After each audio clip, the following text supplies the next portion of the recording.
Chers auditeurs d'Africa Flashes, bonjour.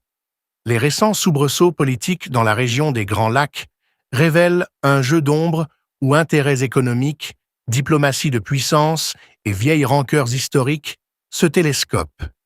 Si l'hypothèse que le général Nyamvumba ou des relais placés sous son influence a instrumentalisé des troubles en Tanzanie se confirme, cela donne à la nation visée non seulement le droit, mais l'obligation d'agir pour protéger sa sécurité, sa souveraineté et ses citoyens. Dans ce récit, je vous propose une lecture dure, claire et stratégique. Comment la RDC, le Burundi et la Tanzanie peuvent conjuguer responsabilité, riposte légitime et solidarité régionale pour contenir une déstabilisation et défendre l'ordre régional, sans céder à la vendetta, mais en imposant des coûts politiques, économiques et juridiques insupportables à ceux qui se servent du chaos pour avancer leurs intérêts.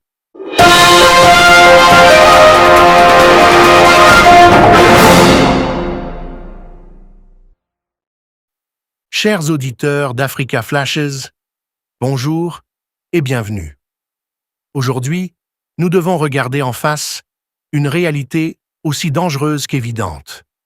La géopolitique des Grands Lacs est en train d'entrer dans une nouvelle phase où les affrontements militaires se mêlent désormais à des manœuvres diplomatiques et économiques d'une rare intensité. Sur la scène, on trouve des États et des acteurs privés liés par des intérêts financiers, aéroports, infrastructures, concessions minières, et par la logique brutale du pouvoir. Loin d'être des affrontements isolés, les récents événements en Tanzanie, les tensions autour du M23 en RDC et les tractations diplomatiques entre Kinshasa, Kigali, Doha, Washington et Abu Dhabi forment un seul théâtre stratégique.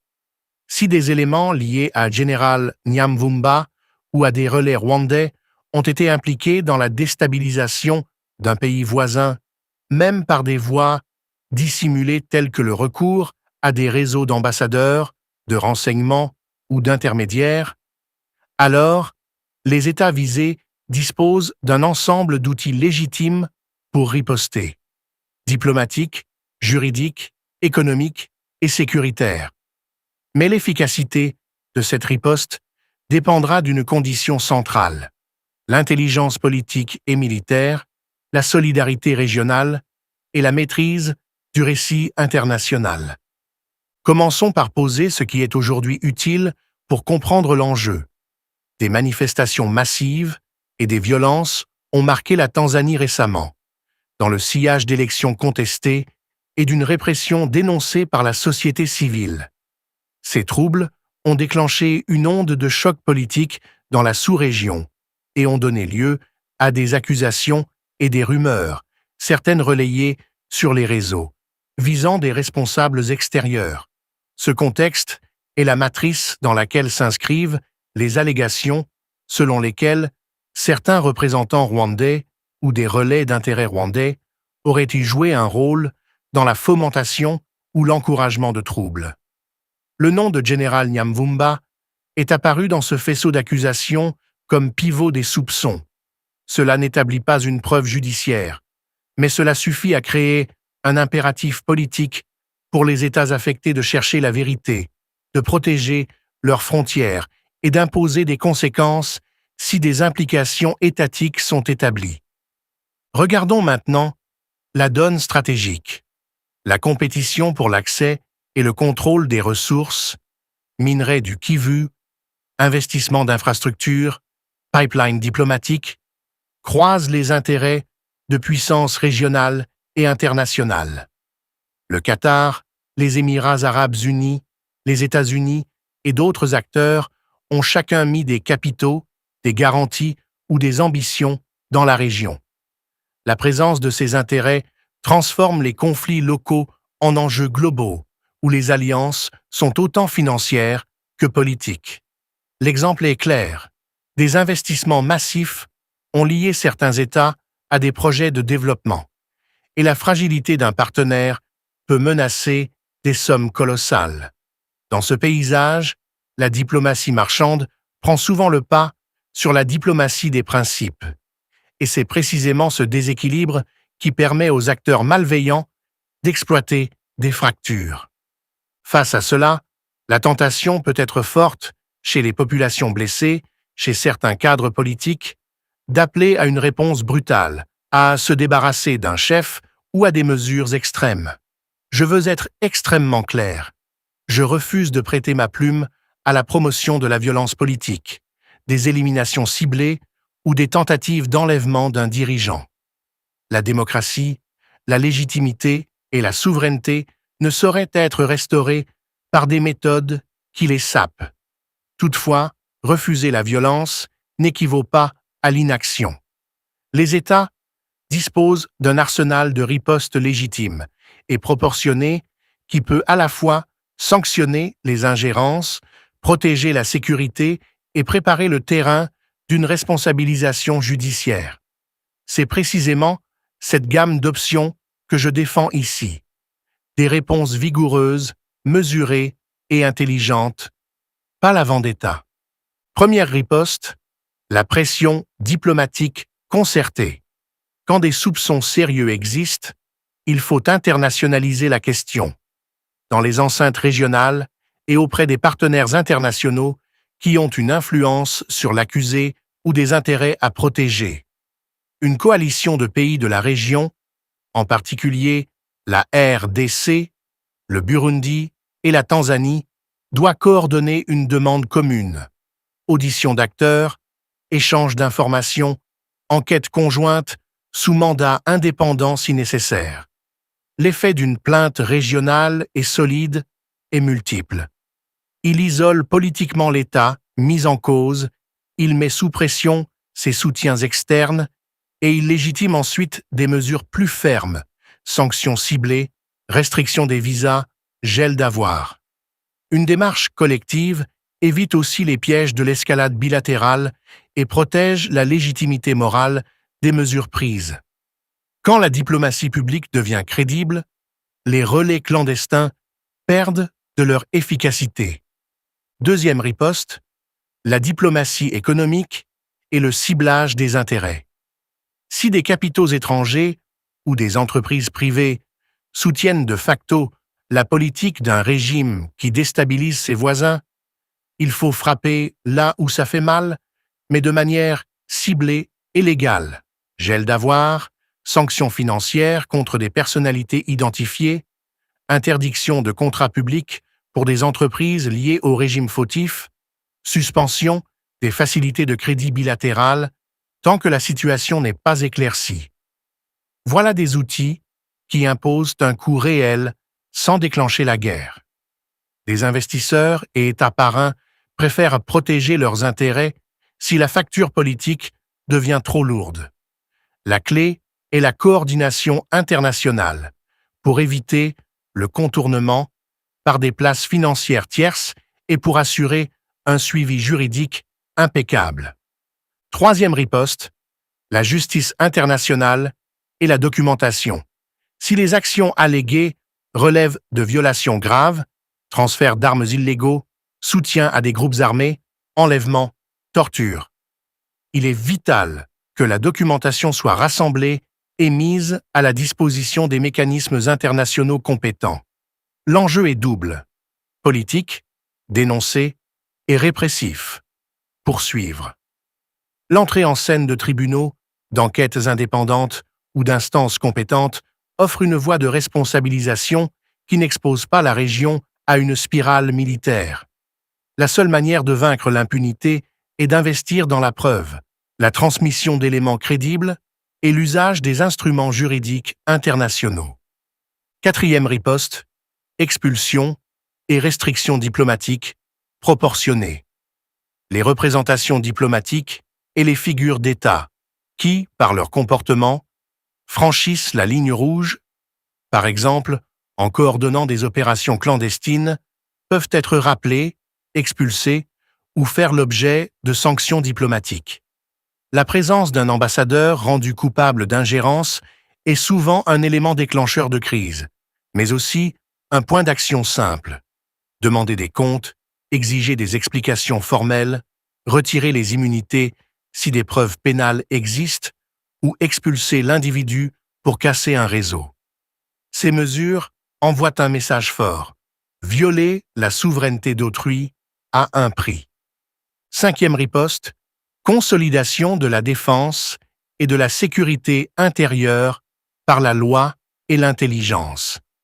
Il ne suffit pas d'agir à l'extérieur. L'État visé doit renforcer ses institutions nationales. Police, renseignement civil, contre-espionnage, protection des infrastructures critiques pour détecter et neutraliser les menaces étrangères. Un État qui ne surveille pas ses réseaux, ses frontières et ses points d'entrée devient vulnérable aux manipulations. Cela implique des investissements, de l'entraînement, des réformes législatives et un contrôle démocratique renforcé. Un pays qui protège ses citoyens par l'intelligence et la loi réduit drastiquement les marges de manœuvre d'un tiers voulant déstabiliser. Sixième riposte, une stratégie de communication régionale et internationale.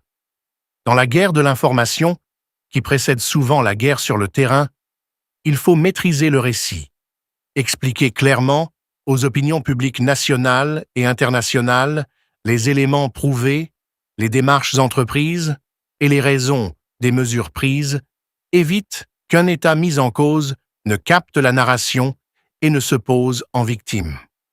La transparence contrôlée, les briefings documentés, la collaboration avec des ONG crédibles et les médias internationaux permettent d'isoler la propagande et de gagner la bataille morale. Sans récit, même la meilleure stratégie se perd dans le tumulte des fake news et des récits contradictoires. Cette stratégie combinée, diplomatique, économique, juridique, sécuritaire et narrative, n'est pas seulement défensive. Elle peut retourner la pression sur l'auteur présumé de l'ingérence. Imaginez une séquence. Une coalition régionale publie des preuves d'un réseau d'ingérence, certains hauts responsables font l'objet de sanctions financières et de restrictions de voyage, des entreprises identifiées perdent des contrats publics, la justice internationale ouvre une enquête et les principaux partenaires financiers commencent à négocier à huis clos pour se protéger. Le coût politique et économique de l'ingérence devient alors insoutenable et pousse l'État mis en cause à choisir la désescalade. Voilà ce que signifie riposter dans un monde où la diplomatie dure peut remplacer l'affrontement armé. Il convient aussi de penser aux risques et aux conséquences d'une action mal calibrée. Une riposte trop brutale, menée sans coalition ni mandat, peut jouer en faveur de l'accusé et servir de prétexte à une escalade. De même, l'exclusion d'un acteur clé peut fragiliser des populations civiles et ouvrir un espace aux acteurs non étatiques. La réponse doit donc être proportionnée, progressive et ciblée, conçue pour infliger un coup politique et matériel aux décideurs responsables sans transformer la région en champ de bataille humanitaire.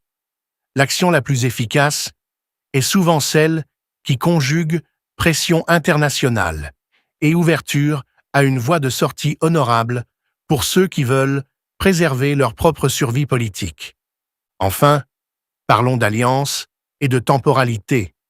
Pour qu'une coalition régionale soit crédible, elle doit inclure des États qui n'ont pas d'intérêt direct contradictoire dans le dossier, des pays qui peuvent agir comme médiateurs et garants. La Tanzanie, secouée par des troubles internes, doit faire preuve de lucidité. Ses réactions doivent être mesurées, mais fermes, en coordination avec la RDC et le Burundi, tout en recherchant l'appui d'acteurs externes prêts à faire respecter les règles. Parallèlement, il faut un horizon temporel réaliste. La stabilisation prendra du temps et exigera persévérance et suivi. Les accords bilatéraux ou multilatéraux récemment évoqués montrent qu'il existe des canaux de négociation, mais que les intérêts économiques rendent la partition délicate. L'efficacité d'une réponse régionale dépendra donc de la capacité à utiliser ces canaux pour faire prévaloir la sécurité et la justice sur l'opportunité économique à court terme. En conclusion, mes amis, la défense de la souveraineté de la Tanzanie, de la RDC et du Burundi n'est pas une question d'orgueil ou de revanche. C'est une nécessité stratégique pour préserver la paix, la stabilité et la possibilité même de développement. Si des éléments étatiques, peu importe leur rang, et qu'on pense ici au rôle présumé de personnalités comme Général Nyamvumba, sont impliqués dans la déstabilisation d'un pays voisin, il est juste et légitime que les victimes se défendent avec les moyens du droit, de la diplomatie et de la stratégie économique. Mais il est tout aussi impératif de refuser la violence illégitime et la tentation de la loi du talion. L'alternative est sombre. La région s'enfonce dans une spirale où la prédation de ressources et la capture de marchés deviennent des motifs permanents de guerre. Africa Flashes appelle à la fois la fermeté et la sagesse. Fermeté contre l'ingérence et volonté d'imposer des coûts. Intelligence, sanctions ciblées, pression diplomatique et judiciarisation. Et sagesse dans la manière d'utiliser ces outils pour construire, non pour détruire. La dignité de nos peuples exige que nous ne cédions ni à la peur ni à la folie, que nous restions unis pour exiger compte et réparation, et que surtout, nous mettions en place les institutions qui, demain, empêcheront que des intérêts étrangers ne fassent de nos territoires des zones de profits illégitimes. Avec Dieu, avec la raison et avec le sens de l'honneur national, nous pouvons sortir de cette épreuve plus forts, mieux organisés et plus capables de défendre nos peuples contre toutes les formes de violence, armée, économique ou diplomatique. Merci de nous avoir écoutés. Restez attentifs, restez exigeants et surtout, exigeons la vérité. Remarque importante pour nos auditeurs. Cette analyse refuse toute incitation à l'usage illégal de la force ou à la violence contre des personnes. Les recommandations insistent sur la légalité, la proportionnalité et la coordination internationale.